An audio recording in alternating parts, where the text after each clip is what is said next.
All right, A to Z Sports Titan Game Day live at halftime. Chargers lead the Titans 14-10, but Jack, the Titans offense, showing some life with 10 second quarter points here live from the rooftop at ACME Feed and Seed on the corner of First and Broadway. Want to give a quick shout out and a thanks to all of our partners this Titan Game Day, the law offices of Amanda J. Gentry, X Golf Nashville, the Mint Gaming Hall, Chimney, Adventure Science Center, and Jarrett Companies. We are live for every Titans home game at Acme up in the rooftop. And thanks to Spirited Hive, by the way, $1 off all Spirited Hive canned cocktails on every game day this season. Jack, your initial thoughts here, as it looked like it was going to be the ugliest game that we could have ever watched here at a beautiful setup at Acme with a great sunshiny day. But the Titans offense turned it around in the second quarter. They get the ball back to start the third quarter. There's some opportunity here. Yeah, you're absolutely right. And it looked like the game was going to get away in the first quarter after Tannehill took that bad sack on a ball where I think everyone in Nissan knew probably should have just threw that at Tajay Spears' feet on that play. Would have saved him some trouble. But big play Trey showed up. We were talking before the show. DeAndre Hopkins' ankle. We thought it might be Chig who has a big game today, but it's nice to see Treylon Burks get going early. And man, that play action sure seemed to be working for Tannehill. And I'm going to take a Tannehill hater roll call. I want all of y'all to put your hands up in the chat right now because he's having a hell of a first half. Still a long way to go. A couple decisions didn't go right, but man, it's been a bounce back performance so far from him. Yeah, it's been good to see it, and I think everybody needed to see Ryan Tannehill hit that play action deep ball to Treylon Burks, 70 yards. That's by far the biggest play of Treylon Burks' young NFL career. The longest play that I can remember from a Tannehill pass since A.J. Brown became a Philadelphia Eagle. That's a big, I guess your guy NWI had the flea flicker play from last year, but on a regular play action pass, how much do you think that can open up the rest of the offense and just a confidence thing that Tannehill, the O-line, the play caller Tim Kelly, and Burks obviously can take from that? I think it's a lot like a shooter in basketball. You know, you're struggling. You just got to see one go down. And that big play to Treylon Burks, I think, was the one that went down that gave this, fan base and team a whole lot of life. We were in a dark place before that bomb went down. And, the defense has done a great job. The Chargers have struggled on third down for the entirety of the game. They're 1 for 8 on third down. The problem is they've converted on all 3 of their fourth downs. The Titans defense is bending, not totally breaking. And, after a rocky start from Trey Avery and, the big play that Sean Murphy-Bunting gave up, the secondary's done a decent job so far, I think. Yeah, what's funny, Jack, is I just looked at this. At one point in the second half, the Chargers had 150 total yards and 11 points. The Titans had 0 points and 8 yards. 8 yards. The Titans had 8 yards while the Chargers had 11 points at one point. Now, total yards at halftime, 155 for the Chargers, 143 for the Titans. So obviously a big 70-yard pass to Burks helps that quite a bit, but the Titans have really evened this out quite a bit too. And I'm excited to see what the second half can become. Getting that last score before halftime is also big for everybody involved. I think I'm interested to see the difference in Tajay Spears and Derrick Henry's role in a second half when the game was on the line again, because Tajay Spears is getting a lot of opportunities as well. Yeah, whenever he's out there, it seems like the ball's getting in his hands. And, a big emphasis last week was Derrick Henry didn't even play half the snaps.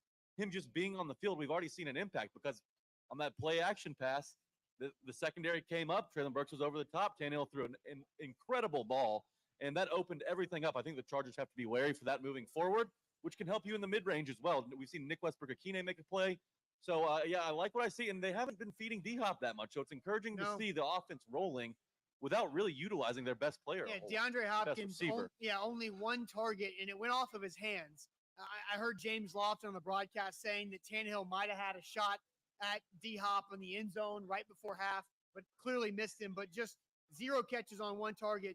Treylon Burks, 3 for 76 on 3 targets. NWI, 2 catches on 2 targets for 21 yards. And then Chig, it's good to see him back after hurting his shoulder or ribs, whatever that was on the opening drive. But this game, I keep coming back.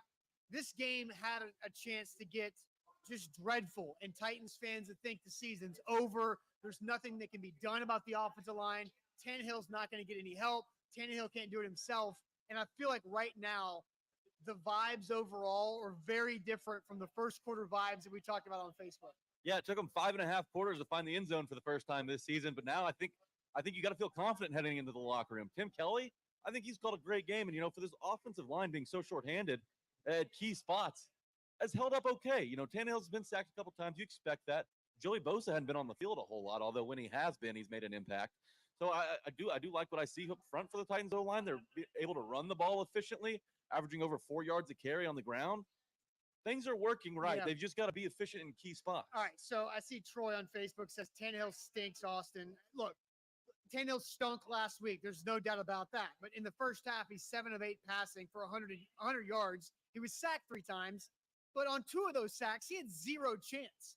Like Xavier Newman-Johnson is the fill-in for Peter Skronsky at left guard. He had a couple miscommunications with Andre Dillard on the first 2 sacks of the game that ruined the Titans' drives there. And then the third sack, clearly the Titans were trying to set up a screen, but couldn't get the blocking out there. The running back could not get open for that screen, and Tannehill got sacked for a long loss. And he can't do that. He's got to figure out a way to get rid of the football. But I think Ryan Tannehill overall, his only incomplete pass went off the hands of DeAndre Hopkins. So as inaccurate and off as he looked last week, he should be 8 for 8 if DeAndre Hopkins catches a football that hits him in the hands. I'm not complaining about 7 for 8 though, Austin. And, no, and shouldn't look, be. No turnovers. It's been a clean game. A couple silly penalties on both sides of the football. But if the Titans want to keep this up and want to get on top in the second half, they're going to have to control the clock a little bit better. Yep. They came out just about even on time of possession. Both teams with about 15 minutes dead even of possession. I think they need to sustain drives, lean on the run, and open up the pass. It worked in the second quarter. They got to go back to more of that. Yeah, absolutely. A to Z Sports here live from the ACME rooftop here. All home games here at ACME Feed and Seed on the corner of First and Broadway. If you're not at the game, come down here. It's a gorgeous day in Nashville. And we've got $1 off all Spirited Hive canned cocktails for every home game this season. Jack, let's ask a question. Let's ask everybody, what is your confidence level in the Titans winning this game? It looked ugly early. It got better late. The Titans just down 4 points, having a chance to get back into this, getting the ball to start the second half. What is your confidence level in the Titans winning this game at home? They need it with the home opener. So, Jack, I'm going to send you to the comment section here in a second to see what people think on Facebook, YouTube, and Twitch, watching us live here from ACME. But first, like the show if you haven't already. We need people to hit that like button. Always more people watch and hit the like button. So if you're watching on Facebook, on YouTube, hit that like button for us. That just makes the show better and bigger for everybody involved. So, Jack, what's everybody saying? Confidence level on a 1 through 10 basis for the Titans to win this game, down by 4 currently. A lot of mixed answers in the chat so far. We've got 3 from B-Birds. Guy Mann says 3 as well. Derek Litchford's at 6, along with Troy and Hammer. Skip Cutrone says 3. Damiano's at a 5. Hybrid's at a 4, as is Van Jeffrey. Orlando is at a 6. He feels fairly confident. Anthony Clay just a little under at 4, and Nick at a 5. Roberto's at 6. Stephen King is at a 1. Brian Badillo is at a 2. Not a lot of confidence. They've been hurt before, Austin. Ron Lyman is at a 3. Eric Castillo's at a 5. We keep scrolling. We get a couple 6s here from DeAndre and Derek. Larry also checks in with 6. Clifton's at a 4. Brad Anderson is at a 6. So right around there seems to be the norm. 5.25 if we're going professional score from Robert Redmond. It's from 3 to 6. I haven't seen any higher than 6. Nothing higher than 6? Here's a couple that are coming in I late. see some 7s. Albert's at a 7. Okay. Derek's at an 8. Mr. Jones is at a 10. I love the optimism, Mr. Jones. I don't know if I'm quite at a 10 though. Where are you, Jack? Where are you at this? Well, here's a 6 as well from Chris. I'm at a 5.8. Okay, you're I'm not at a riding the fence. That's good. 5.8. 5 answers are not allowed. I know. You can't ride the fence. I know. 5.8. I'm off the 5.0. Okay. But I will say, coming on a half, this first drive is going to dictate the rest of the half. Yeah. The Titans have to put their foot down. They have to make the Chargers feel them, impose their will physically up front and in the run game. Derrick Henry's really had it going early, and I know that they kind of went away from him last week in the second half. I don't think they make that same mistake twice. I expect to see a heavy diet of Derrick Henry in the second half. So I'm at a 5.8. It's all about third downs. Can this defense get off the field on third downs like they were in the first half? Because the Chargers aren't going 3 for 3 on fourth in the second half. They can't do that again. I think I'm going to say 6.5, which is really high compared to what our chat's saying on Facebook and YouTube. But I think 6.5, I like what the Titans defense can do. They've had a couple weird plays happen, right? Justin Herbert scrambling, finding receivers late in downs. You've seen some Chargers receivers get away with some push-offs on Titans defensive backs. They've got to get Justin Herbert down early before he has a chance to scramble around and make a play. Because regardless if you have Christian Fulton and Amani Hooker in there or not, it's hard to cover for 6 seconds. And Herbert's got the ability to do that and stretch out plays. So I think I'm at a 6.5 because look at what the Titans offense is doing when they're not having pre-snap penalties and the offensive line doesn't have a breakdown in communication. They're averaging 12.6 yards per attempt passing. That's a good number. Tannehill was at like 9.5 in 2020, the best season they've ever had. And then Derrick Henry's averaging 5 yards a carry. That includes a 1-yard touchdown. And Tajay Spears is averaging 4 yards a carry. I like what the Titans offense is doing. They got rid of that funk they were in early. So I think I am at a 6.5. I believe the Titans can do this. I don't know why I'm saying that, but I believe the Titans can do this. They've got to limit the explosive plays on defense, right? No doubt. They can't let receivers get behind them like they were in the first half. Limit the explosive plays on defense.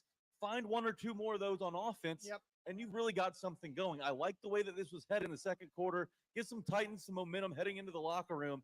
They just got to do their best to take advantage of all of that. All right, so the Amanda J. Gentry post-game show is coming up after the second half concludes. We'll be right here from Acme Feed and Seed. And also thanks to Spirited Hive for $1 off their canned cocktails. Quick thanks to all of our partners here for our Titan Game Day Live. X-Golf Nashville, Mint Gaming Hall in Kentucky, BetMGM, the law offices of Amanda J. Gentry, Jim Chimney, Adventure Science Center, and Jarrett Fire Protections. We'll see you guys after the second half. Enjoy it. Titans get the ball first. We'll see how it goes.